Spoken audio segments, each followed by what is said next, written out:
Yes, indeed, ladies and gentlemen, welcome to the First Class, Second Place podcast. I'm your host, Jason Enrique, and with me today, we have another very special guest in the house today. Now, this episode is going to be all about achieving your dreams and meeting the right people that come into your life at the right possible time. But before we get into it, I want to let everybody know that there will be some graphic dialogue that will be spoken on this episode, so viewer and listener, please be advised. But without further ado, I want to introduce my guest, ladies and gentlemen, none other than Lamar Smith. What's going on, Lamar? Hey, what's up, my man? Jason, hey everybody. How's it going? Doing good, man. Doing good. I made it, bro. I'm on top of the world. I love that. I love the energy. I love the energy already. Thank you, man. Thank you. And before we continue, I want to remind everybody that we are in lovely Garfield, New Jersey at Bravery Studios. Shout out to Steve behind the glass. Thank you very much, Steve. So yeah, let's get into it, man. So first question, right off the bat. Okay. Where does the story of Lamar Smith begin? Where were you born and raised? I was born in New Brunswick, but I was raised in Piscataway. Okay, but you're a Jersey guy. Yeah, I'm a Jersey guy. All right, and what was your personal experience like, personally for you only, growing up in Piscataway, New Brunswick, what have you? It was very diverse. So like me growing up, you can't really label me as a person. I have like all types of friends. I chill with jocks. I'm a nerd. You can see the Naruto shirt. I know Steve is loving that. You know, I lift weights. I got like my other friends that do like other type of activities. You know, I can fit in like a little bit like of everywhere. You can't really. I'm like a mystery. You know. Mm-hmm. So An enigma, basically. pretty much. Okay. Pretty much. I'm like weird like that. You know. I can fit in all types of groups. Well, I wouldn't say weird. I would probably say unique. Okay. Yeah. I like that. Yeah, I like that too. Yeah. So you grew up in a very diverse, lifestyle, basically. What was your home life like growing up? My home life was fine. My father, the times he was there, God rest his soul, he died. He died like 3 years ago.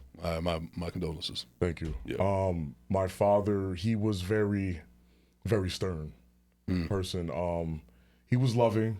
He always brought the cheese home, the money, the biscuits, or whatever you want to call it. The bacon, yeah. The bacon. My father, he was like in and out of jail most of my life. Okay. So the times that he was there, his presence was known. You know, like he'll bring home like large amounts of money, and then he'll be gone for like 2 weeks. You know, you got to collect call from the county jail. We'd like to accept this phone call. You know what I mean? Because I asked my mom, I'd be like, "Where's my dad at?" And then they'd be like, "Oh, he's on vacation or he's doing something else." And my dad, he'll be home for like a month and then be gone for like 3 months and he'd be home for a month. So he was like in and out of my life a lot. My mom was adopted. Very caring woman, very religious. Like you see all these tattoos I got, like, I had to get most of these when I moved out of my mom's house, But my mom, she was very loving, strict. She was strict at times because she had to be mom and dad. Is she still around? She's still around. She's still alive. Good. Yeah. My mom, that's like my lifeline. You know what I mean? That's awesome. But like my mom, she was very, very loving. She held it down when my dad was gone. She had to raise 2 children by herself, boys at that. Like a woman raising men in general. Yeah, I kind of get how that is too, because it's me, my brother, and my sister, and there was a time where my mother, she didn't have to work because my father, when they were together, they were still married. She was a stay-at-home mom and a stay-at-home wife while he ran his own business and everything. But then when the time came that she decided that it's time for me to move out, and then she moved us out, and we lived in different states. That's when she had to really step up and start working and going to school and this and that. Right. And I would say that the toughest time for her was definitely going to school, like when she was, studying to be a nurse down in UM. And not only did she have to worry about work and then school and everything, but she also had to raise 3 children, and 2 of them, which are 2 of the boys, the 2 older ones, were already teenagers. Right. So that was already a chore in itself. Raising kids, and then afterwards 2 of them are teenagers and they're men at that. So I can understand where your mom is coming from. Different personalities and egos. Also, my mother, breast cancer month, because, it's October. That's why I got this pink hat on. My mother, she had a cyst in her breast, but they caught it on time. Because cysts could turn into cancer. Of course, yeah. So, my mom's a survivor technically, and I have like another friend, which is a female, like a friend, she survived breast cancer. So, that's what my name is had, I'm not copping off a camera on or anything. I don't want nobody to be like, this guy, you know what I mean? No, I love that. I love the representation. Absolutely. Thank So, growing up, you personally, when you were a kid, what dreams and aspirations did you personally have? Like, what did you want to do when you grew up? Because I feel like we always kind of flip flop around. Like, I've said that I wanted to do this, I wanted to do that. I'm kind of achieving it now, as far as like the acting and directing, which I mentioned on previous episodes. But as far as you were concerned, what did you want to do with your life when you were young, more or less? When I was young, Younger, because you're still a young guy. yeah. When I was younger, I don't know. I really didn't know. I was just kind of just like existing. You know what I mean? Really? Like, cause like a lot of people, they have like, oh, I want to be an astronaut, or I want to do this. You know what I mean? But like when you get older, your mind state changes. Because let's say you want to, work for the president when you're young. When you're a child, when you're adolescence, your mind hasn't fully developed yet, so everything seems like achievable. You know what I mean? Like nobody knows about like the footwork you got to put in to reach that goal. You know what I mean? But I didn't really know until I would say maybe when I hit like my early 20s. Really? Yeah. I was just like existing. I just wanted to like just survive. I got a job, just live life, play video games, stuff like that. I was always a workout head though. I always like going to the gym and working out. Okay. All right. Because it was kind of like my coping mechanism. Like it helped me, it made me more confident, and it also helped with my mental health a lot too. Because I've been through a lot, you know what I mean? So, do you feel like the fact that you didn't know what you wanted to do when you were younger was basically just a lack of guidance? Partially. Okay. Partially. But I would say that my father, he taught me how to survive.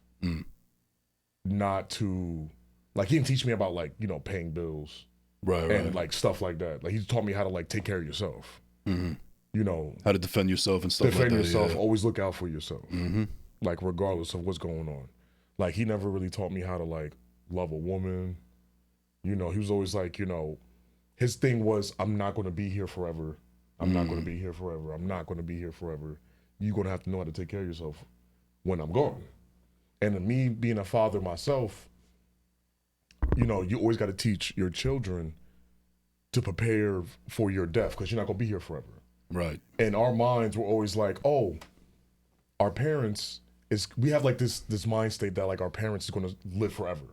Yeah. I certainly had that mind state for a while. Yeah, and it's just like, one day when I lost my dad, even though me and my dad wasn't on the best terms, is that still my father though? You know what I mean? And like it hits home a lot during like holidays, get-togethers. When you see that empty seat at the table, the seat that he used to sit in, and he's not there. That's when you'd be like, damn, like he's really gone. You know what I mean? But my mom, she's still recovering from it, and stuff like that. But I just kind of use like my pain and everything it might sound cliche. I use my pain and everything I've been through in my acting. Acting is kind of like, oh, sorry, I'm getting too excited and stuff. No, you good. You know what I'm saying? But I use my acting as like therapy, Because the thing about it is, it's like I don't know if I'm talking too much. You know what I mean? No, you're good. It's cool. All right, cool. All right. I had to make sure with Jason, I'm like, make sure I'm good, But facts. But yeah. So I use like my acting as like therapy, and imagination is everything. Like when I was younger, I know you probably was guilty of this. You'll go outside, pick up a stick, that was a sword, and the tree was like a dragon. Oh yeah. You know what I'm saying? So even like in acting, it's like if you don't have imagination, you can't really use your creativity. Because 24/7, you're Jason, right? Yeah. 24/7, I'm Lamar. But what if you could play somebody else? That's kind of like the wow factor. It's like, how's it feel to be a store clerk? or a vampire or a cop or a gangster. You know, or even a historical figure. Yeah, or a historical figure. Yeah. That's the beauty of acting. Mm-hmm. It's all about imagination. It's all about like, okay, can I play this different character? Let me not be Lamar Smith for like a year or two. Let me just get into character. And it's like that's very like a cool thing for me. Imagination. You need imagination. And I feel like that's what's wrong with this generation sometimes too. Like this new generation. Like my son, for example, we'll go outside, play for like 15 minutes. Yeah. And then he already's, Dad, I'm tired. I want to go back in the house and play on my tablet. Yo. Oh man. When I was younger, man, we used to be outside for like hours, being before the street lights. You know what I'm saying? Like, you know. I think for me, like, unless it was inclement weather, I was never inside. Yeah, exactly. Yeah. Like me and my brother were always playing sports, and my sister too. My sister was a little tomboy as well, so if me and my brother were playing basketball, she would be playing with us too. And you know, don't sleep on her because she's a girl. She was actually a hell of a point guard. Yeah, it's kind of like that the Prince and Dave Chappelle episode. Oh yeah, he wore the same stuff he wore at the club. Right? Gay blouses. But yeah, anyway. Yeah. But yeah, man, you know, imagination. You need imagination in life. Imagination will carry you a long way. And it's funny that you mentioned about, you know, trying different avenues as far as like acting is concerned, because you said that you came from a diverse lifestyle growing up. So that might have played into wanting you trying different roles, since you were already used to different lifestyles, different, groups of friends and this, that, and the third. It kind of helped you shaped into tapping into these other different personalities at any given time when you're around certain people. So I think that it somehow kind of allowed you to subconsciously find that gift in you of acting. Because that's all it is. It's not like in your life you were not pretending. You were just surrounded by your environment at the time. You know, you would be either in the hood or you could be with a bunch of gamers and nerds, and you could be at work. It's like just different playing roles. I mean, I remember when I was a bartender and a waiter, I had to play. I kind of had to play like a role. Like I couldn't be myself. Exactly. I couldn't be profane and talk my ish and everything like that. I actually had to, turn into some like this really professional person because I got bills to pay. Right. And it's funny that you say that, because I worked at Costco in Edison for like 5 years. Well, I was in Costco Edison for 9 months. I'm sorry about that. I was in there for 9 months. 9 years and 5 months. That's the difference. And then I worked at North Brunswick Costco for like a long period of time. Okay. But like working at retail and customer service in general, it's like you're putting on a mask. You know what I mean? Any problems that you got at the house, you got to leave that at the house, and you got to become like a character. Yeah.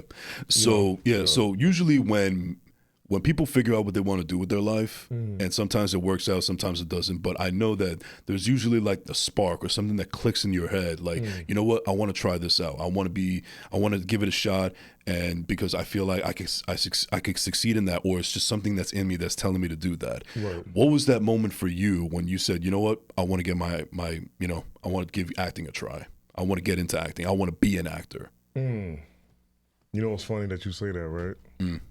Because I remember the story was crazy, man. So I was getting a haircut at this barbershop in Franklin, New Jersey, and the barbershop name was Main Appeal.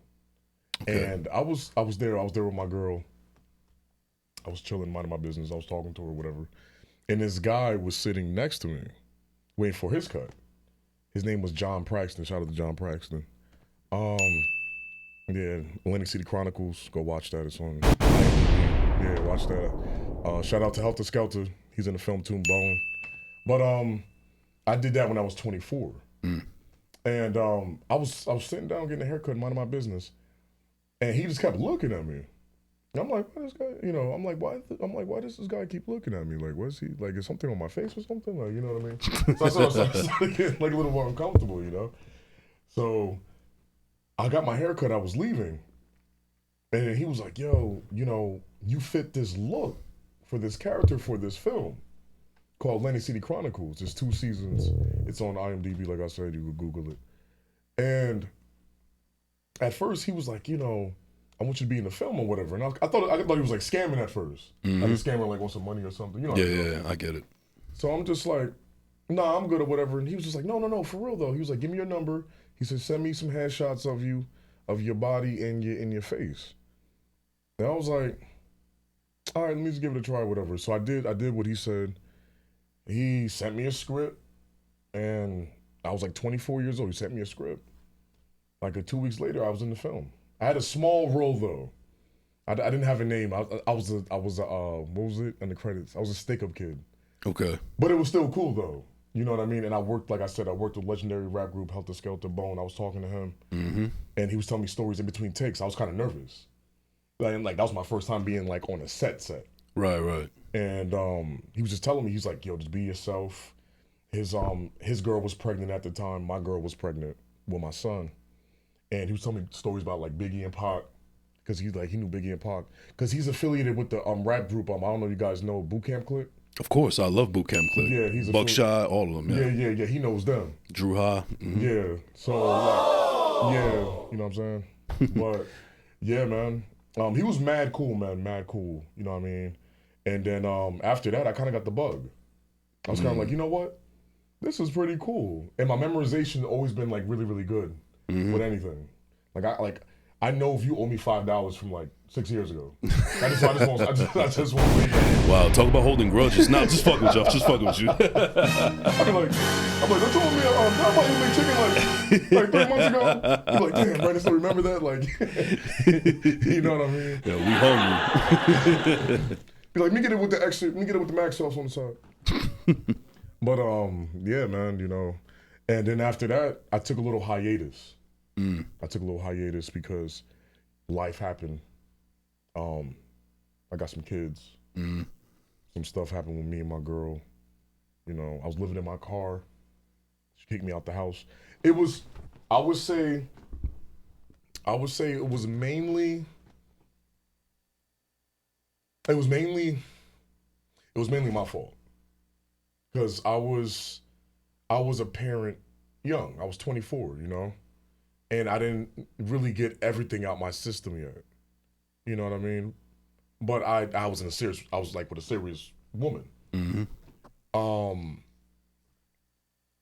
I was still a dad.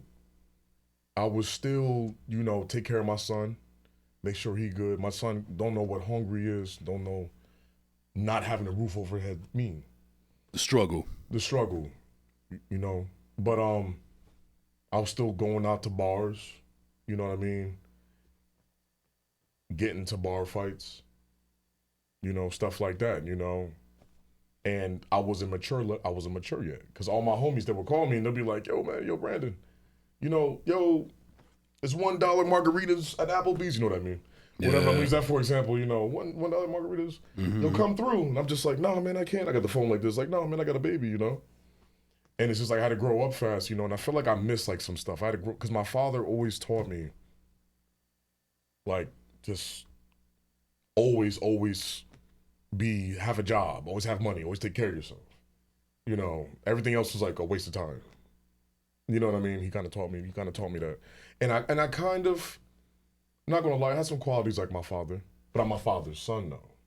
And sometimes I feel like in families, you can act like, Jason, you ever act like one of your parents without you even knowing that you're doing it? All the time. I get told all the time, maybe not so much anymore because I've worked on it, but yeah, there was a lot of similarities between me and my father. Not only the fact that I look like him, but there was a lot of qualities and a lot of things about, that was a kind of a spitting image of him. And to be quite honest with you, it wasn't in the best light either. Right. So yeah, I know. I got the good qualities of my father and I got the bad qualities. I got both. Right. I get that. So sometimes, like, the way that you was raised, it feels normal, but it's not right, though. Does that make sense? I mean, yeah, it makes perfect sense because this is all you know. I mean, it kind of alludes back to what we were talking about before. You didn't know what you wanted to do. Therefore, there was a lack of guidance, per se. So it kind of just made you seem like, this is just, I'm here on this earth and I'm just, here to do whatever I can to survive and exist until it's my time to go. Because we all know that we're going to go eventually somehow, way, shape, or form. But let me ask you this as well.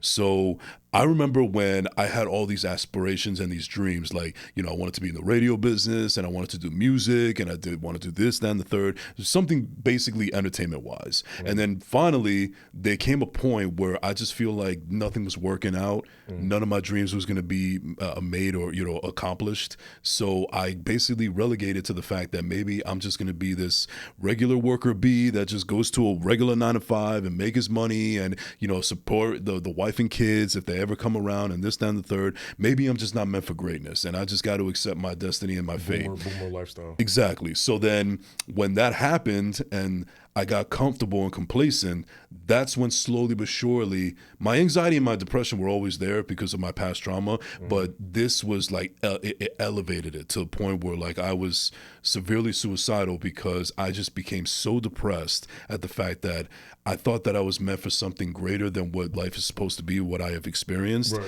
And this can't be it. And it made me feel inadequate. Maybe I was a mistake after all. And like it led me to suicidal thoughts. So the question that I have to ask you is, before you discovered acting, did you feel lost and did you feel like just the fact that you were just here existing had taken a toll on your mental health? Or was it a situation where you found something that you wanted to do and then afterwards when you look everything back in hindsight, it kind of affects your mental in that aspect? That's a good question, Jason. And I got a similar story with the suicide thing. But yeah, man, I would say, with the way I grew up, and this is like the old school toxic, lifestyle how like parents used to raise us. Everything was like a stupid question. Yes. Mm-hmm. And that's very toxic sometimes. And like especially like our generation, you can't talk when parents is talking.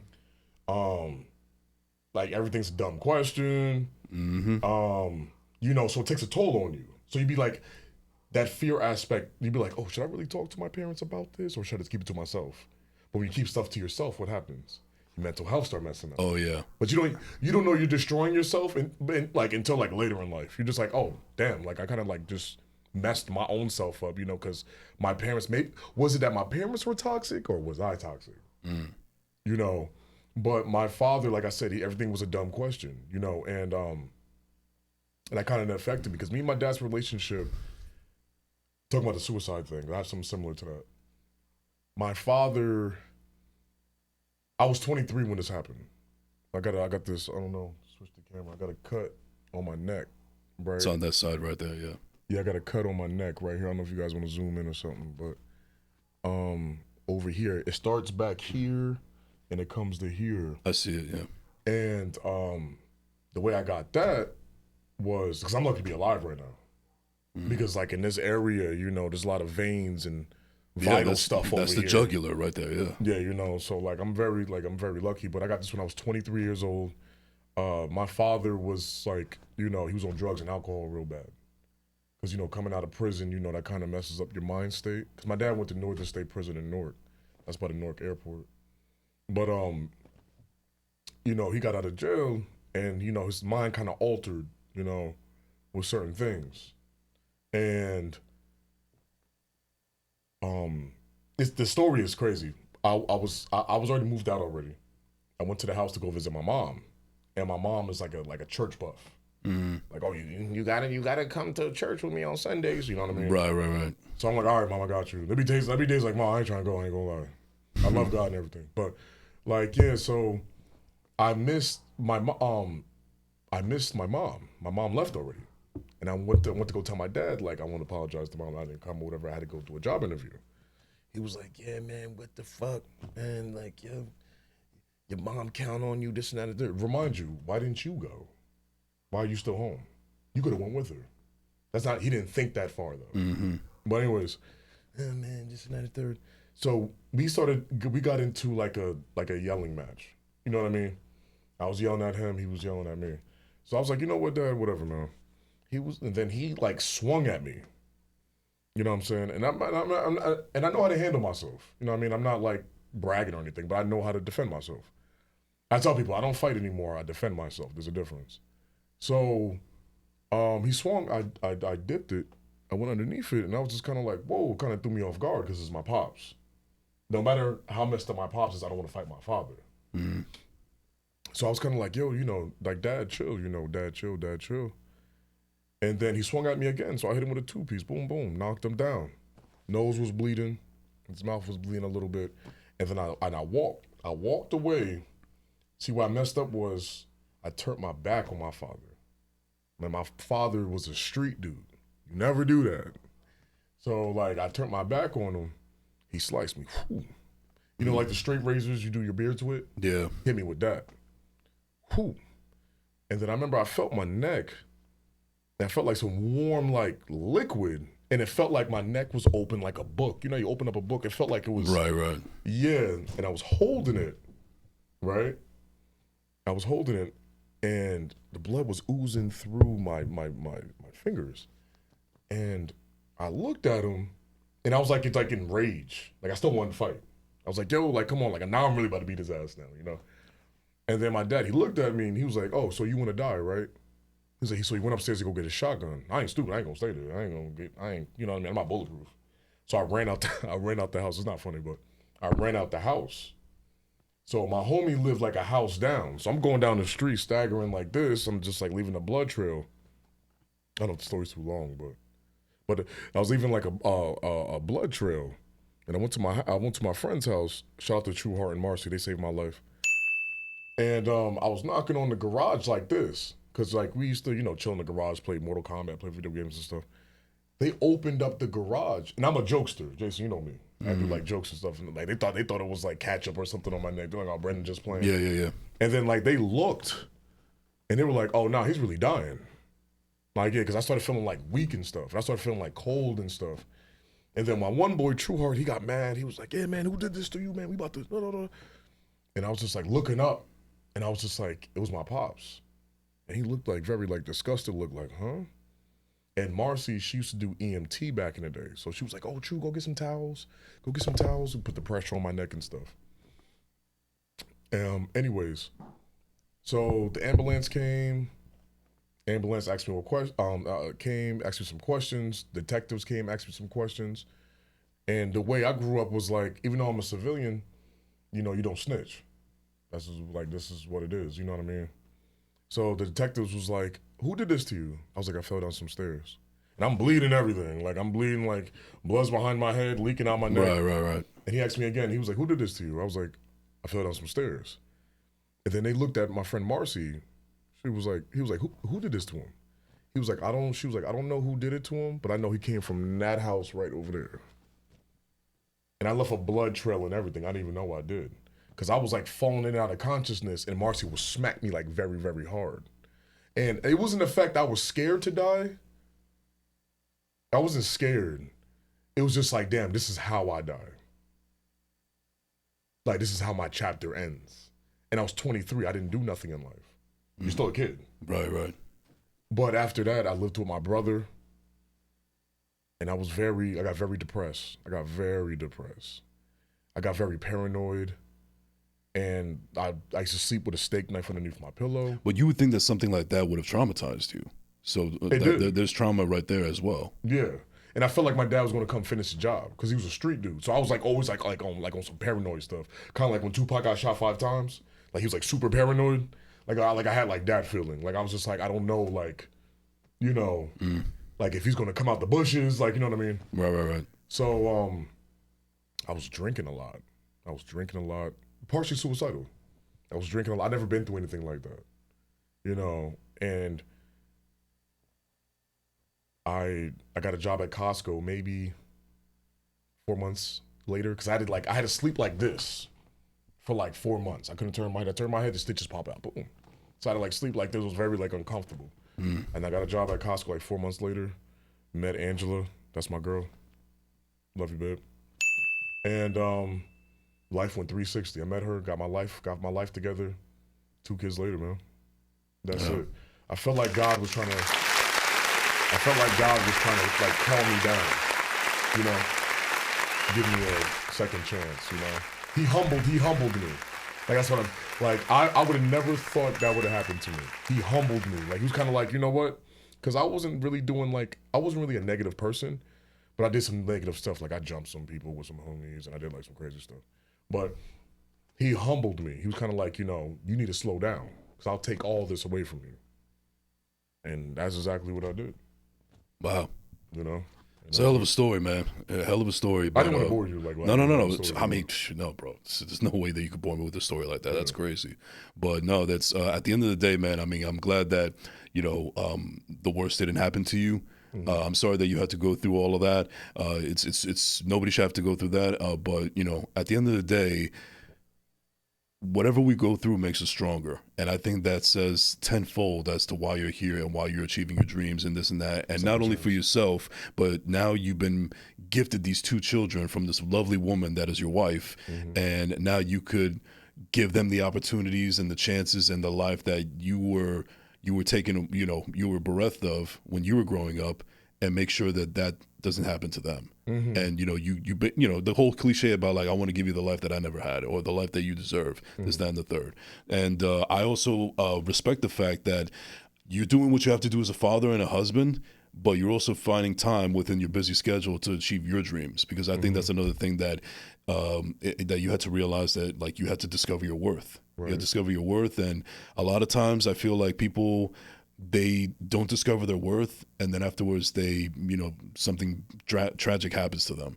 And there's very fortunate, few of us that are fortunate enough to find out what it is. And I love the fact that we're actually being more progressive in the sense that, we're telling people, like, find your passion, find your dreams, find what you want to do, because at the end of the day, that's what's going to make you happy, and that's going to make the world a better place. It's simple as that. It's easier said than done, but it is a fact. Mm-hmm. That's a fact, Jason. Mm-hmm. That's a fact. That's why every time I talk to Jason, and I've known this guy for maybe like a year. Just about, yeah. This guy right here, he did more for me than like my homies did my whole life. And that's sad. So I'm going to get into that real quick. Of course, yeah. Go ahead. You know how like some people, you know them for years, right? And all they want to do was just like, oh man, let's smoke it, let's drink. Like, they don't have nothing going on. Find some bitches or some shit. Like, let's get some girls, some sluts. You know what I mean? Stuff like that. And it's just like, okay, like, is this it? Yeah, is this life? Like, you know what I'm saying? And it's like, that's cool, but it's like, what else do we have going on though? Mm-hmm. Because most of my friends, I try to keep them in categories, like we was talking about earlier. I got my nerd friends, I got my jock friends, I got my thug friends, I got friends I go to the gym with. So I know I'm gonna use a prime example. I know with Derek, I could go to the bar and have a good time. He'll buy me shots all night. You know what I'm saying? We get an Uber, go back home. Mm-hmm. I know with Jason, I could get money with Jason. Mm. I could be like on a business tip. I know I can do this with him. I know I can do acting with him. I know I could build a brand with him. I can't do that with Derek. I could see that. Because that kind of reminds me of a friend that is no longer a friend. Where there was a time when I was younger where it was we were inseparable. It was me, my boy Dre, and another dude that he's just not part of the fold anymore. So I remember years ago when my boy, my best friend, he ended up getting a DUI. Long story short, he ended up getting a DUI, and they arrested him, put him in the back of the car, took him to the drunk tank, as they call it. And, he had a couple of phone calls, called his father, boom. Didn't even, he had that old school father who like, oh, you were drunk driving? No, you're going to learn your lesson. You're going to stay in jail, for the night. My dad was like that. Yeah. So then afterwards he calls me, but I didn't answer the phone at first because I don't know this number, but I know it's a East Rutherford phone number. And then afterwards they call multiple times. I'm like, all right, maybe this isn't a crank call or a wrong number. Somebody's literally trying to get in touch with me. Long story short, it was East Rutherford police. They say that my boy, has been arrested for DUI, this, that, and the third. So I immediately stop everything that I'm doing. I go to the police station, I pick him up, and I take him home. And we were actually supposed to meet up with our other friend at that night also, but it didn't happen. And then afterwards, I don't know how he found out, but he found out that my boy had just gotten arrested from a DUI, and we were on our way way, I was going to take him home so he could just rest it off and everything. But as I'm taking him home, the other dude that we were supposed to hang out with, he was like, yo, man, that really sucks, man. Is he all right? And I'm like, yeah, he's doing fine. He's just a little shaken up right now. He's upset with himself, this, that, and the third. And he was like, yeah, I can understand that. But yo, I don't know if you guys are interested, but I'm actually about to hit up this party. There's going to be girls there. There's going to be drinks there and everything. I'm like, dude, do you realize what you're saying right now? Do you realize that your boy just got arrested for the kind of stuff that you want him to do right now with you? Yeah. And, a part of the reason why I bring that up also is because this person... Exactly. Facts. Now, the reason I bring that up is because, to your point, there's just people out there that they just never make anything of themselves. And I guarantee you right now, he's probably still living the same lifestyle that when we were in our 20s. I'm almost in my 40s now, and I'm sure that he's around my age range. And I'm pretty sure that he's not doing anything different than what we were doing 10 years ago or 15 years ago. That's a fact, Jason. That's a fact. That's a good topic, too. Because you got some people some people stay in that version of themselves. Mm-hmm. And when you upgrade out that version, like, you're still the same person. Like, you're still, like, funny. You know what I mean? You're still like, yo, what's up, bro? What's going on? Like, yeah. But you don't do that no more. And sometimes that throws people off. Mm-hmm. They be like, yo, the Jason I met in 2012 is different from the one I met in 2023. See, some people got, like, a certain perspective of you. Like they want the 2012 you when you're, like, not developed yet, when you're just like, oh, bar, smoke weed every day, do nothing with my life, but you want me to do that for, like, 10 years straight. No, dude. It's like, bro, you have to grow. And life is about taking risks, too. Legal risks. Yeah, and what you were just saying right now, it could also be on the flip side. And what I mean by that is I'm a much different person than I was back in 2012. It's 2023 now, but I'm a much different person than I was back then. I've elevated and I've evolved. But there's also some people in that past that are going to remember the 2012 version of me, and they refuse to see the change in me. They refuse to see the elevation in me, and they still have that preconceived notion about me, about, this guy that was always pessimistic and negative and, always mad at the world and this, that, and the third. And I was it bothered me because I felt like I made so much strides to be a better person, and yet these people still want to judge me as, to the old character that they knew me. But then afterwards, I had to talk with somebody, and long story short, it was just like, you know what? They look at me as the past Jay, therefore they should stay in my past, period. Fact. That's a fact. Mm-hmm.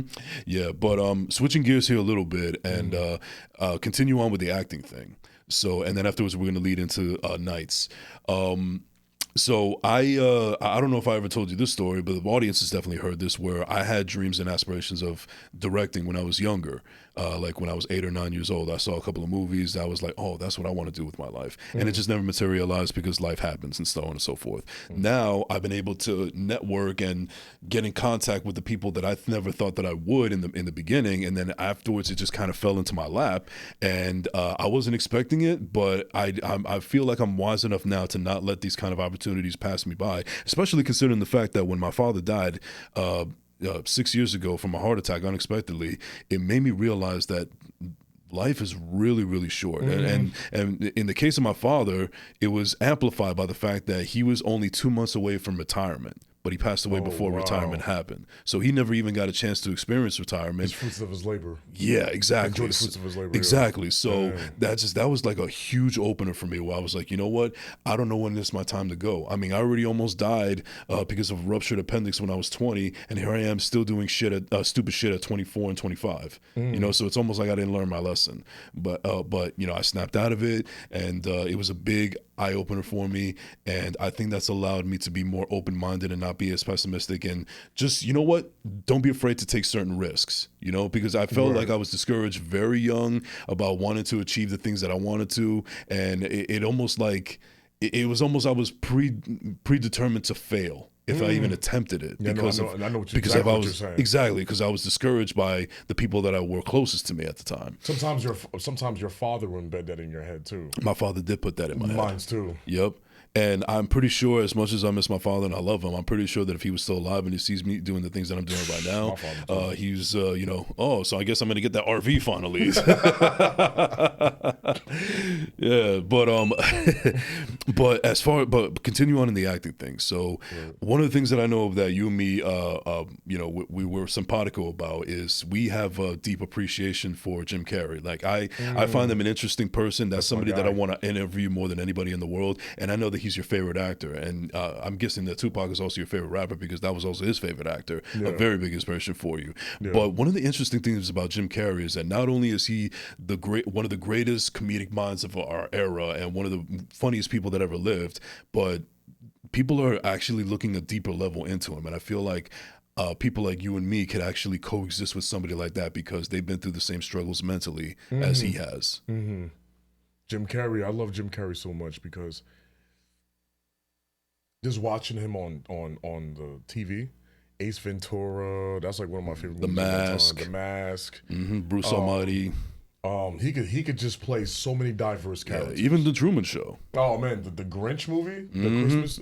Did you know when he smiled in that film? You did tell me this, yes. That wasn't CGI'd. He took, like, his face muscles is crazy, man. Yeah. But it's like his range is so crazy. And he has that disease when you read backwards. What is it called? Dyslexia. He has that, and he has to read scripts.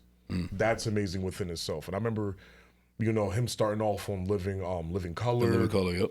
And, you know, the Wayans brothers gave him a shot, and he was talking about how, like, Hollywood, you know, didn't give him a shot, but these brothers did, you know what I mean? And he's very appreciative. Oh, also, Jim Carrey, like I said, you know, Jason was saying, my favorite rapper is Tupac. And Jim Carrey and Tupac was very tight. And you would never think that.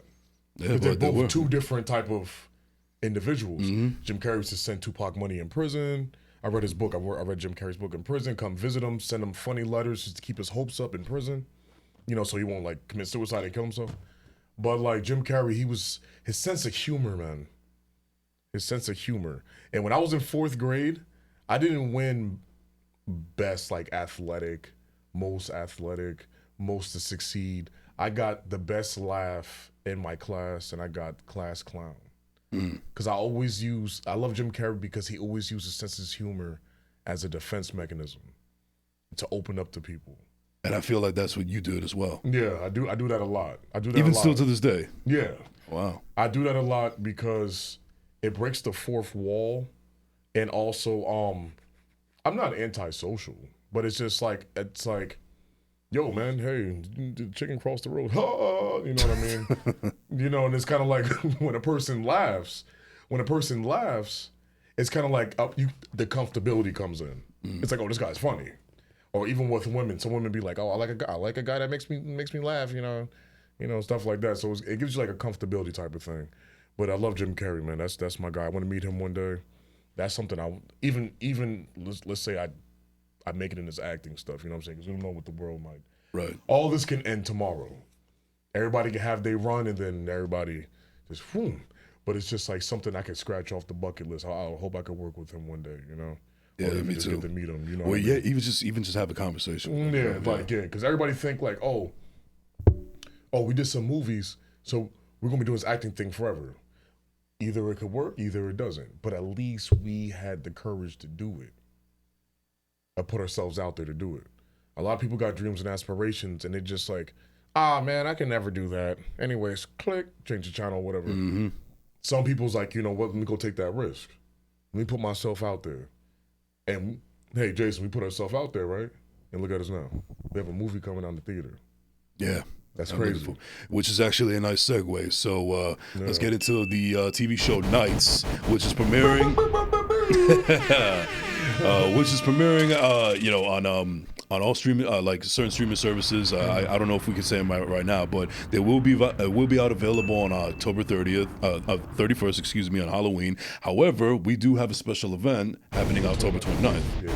October 29th at Cityplex Theater in Newark. Get your tickets. Yes, link is in description on both of our social medias. Follow us. Yeah. And thank you. Please get the tickets. Yes, please. They're selling out fast. Make sure you get it. And we also have Jason and the cast worked really, really hard on this film. Hey, I mean, even Steve behind the glass, he had a little cameo on there, so he knows a little bit of the BTS. You know what I'm saying? But yeah, no. You got So a movie star behind that glass right there. Yahtzee. So anyway, but with the show Yahtzee. Nights, yeah. Thank you. Shout out to you, go boy. So You go, boy. exactly. That's my homeboy, man. I love that dude. So anyway, with the TV show Nights, Right. we're in season 3. I'm excited for this premiere, and I'm just excited for the opportunity. I mean, I like I said, this is just something that fell into my lap. I'm very grateful that I met Jean-Sebastian and everybody that's been involved. And Shout out to him, by the way. shout out to him. He's actually coming on next week, so be on the lookout for that. And but yeah, no. As far as like being on the set of Nights specifically, how would you explain your experience on it so far, especially since you've been really making moves in other projects, this, that, and the third? Oh yeah. My experience with Nights is, it's cool. It's cool. It's different. It's different because I played a gangster in one. Well, I played a setup artist in Atlantic City Chronicles. I played a cop. That's coming out soon. It's called Not My Day.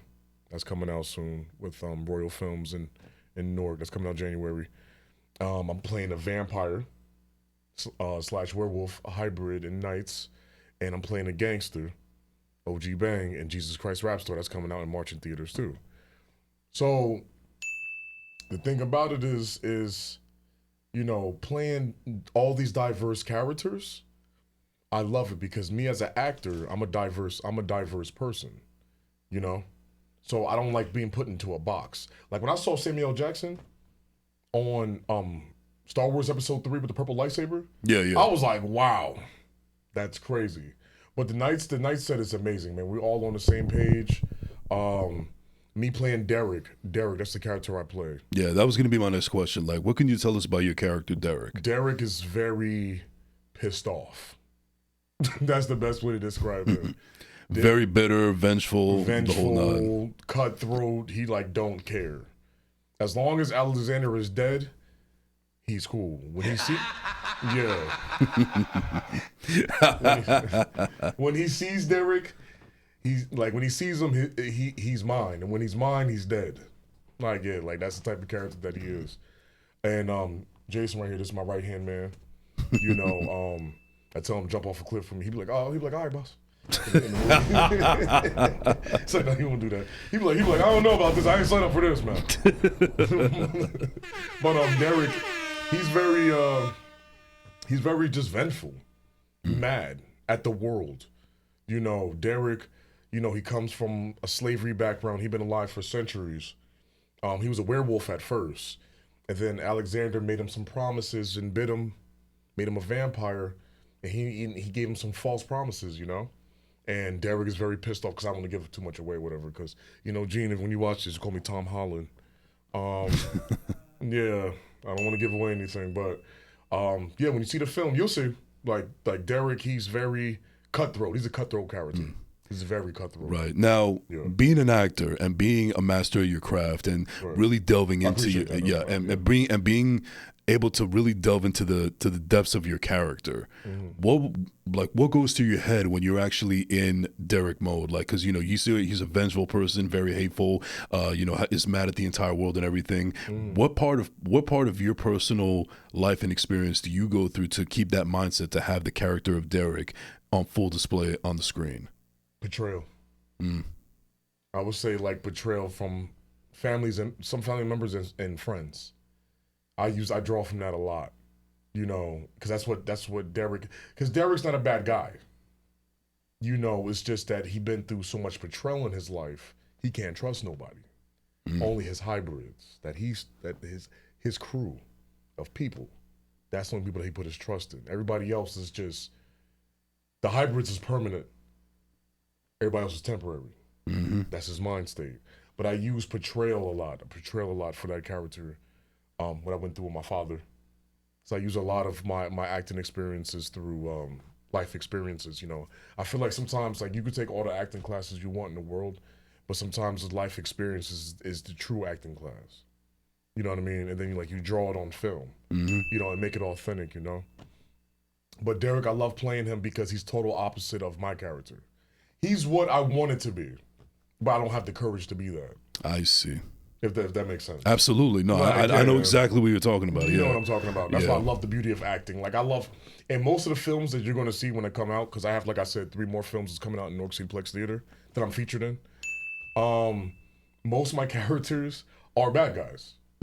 Because it fits my persona, like I guess, like the scar and tattoos, the muscle. Typecast. Typecast, I think. But I like doing that because I know I won't do that in real life.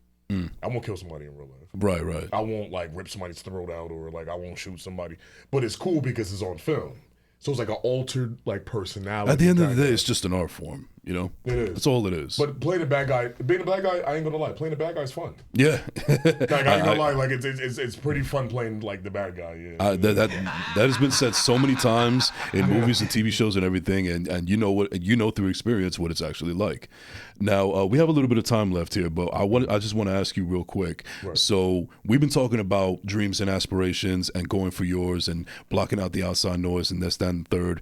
So to anybody out there that's watching and listening that is going through the trials and tribulations, or they're lost in life, or they're misguided like you were when you were younger, what kind of advice would you give to anybody that's going through that kind of pain right now? Trust your gut. Trust your gut, and don't always try to fit in.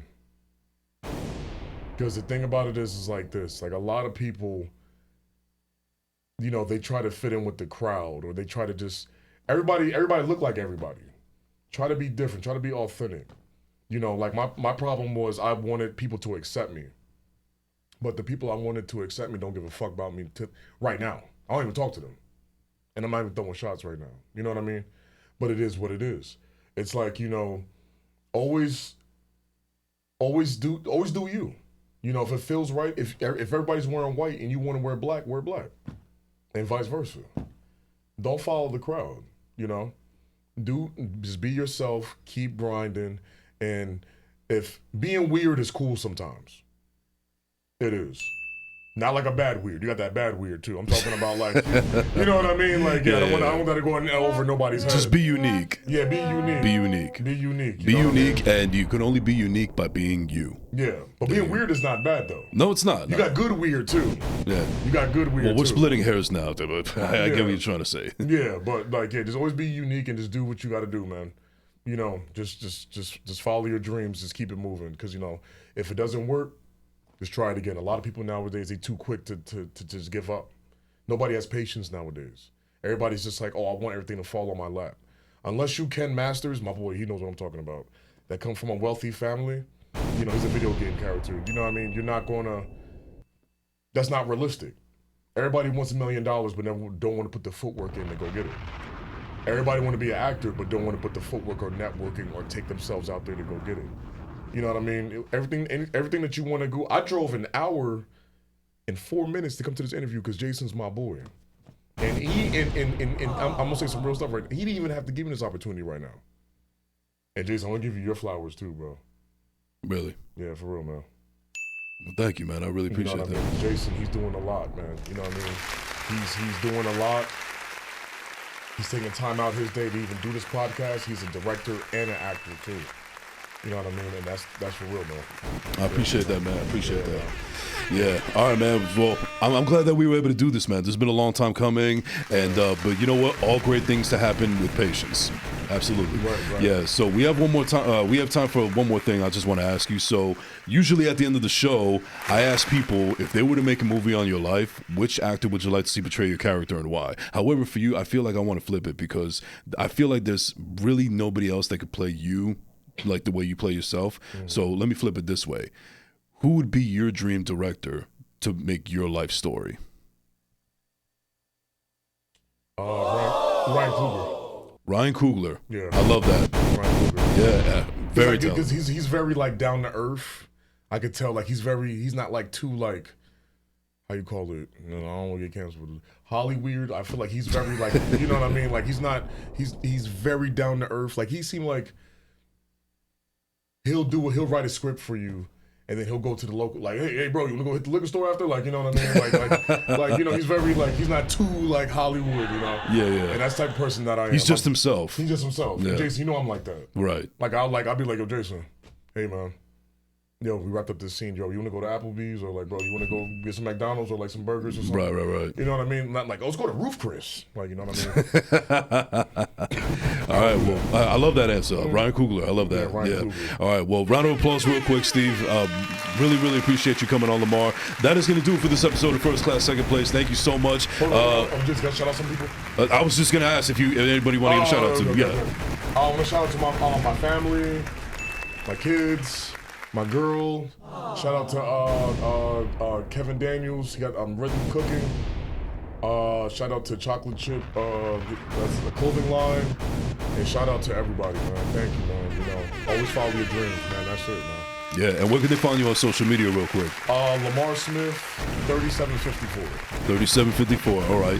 And ladies and gentlemen, don't forget that the grand premiere of Nights at Cityplex Newark Theater, October 29th. Get your tickets right now. The link will be in the description in our social medias, and that'll be at Jason Enrique _ on Instagram, TikTok, Threads, every all social media platforms.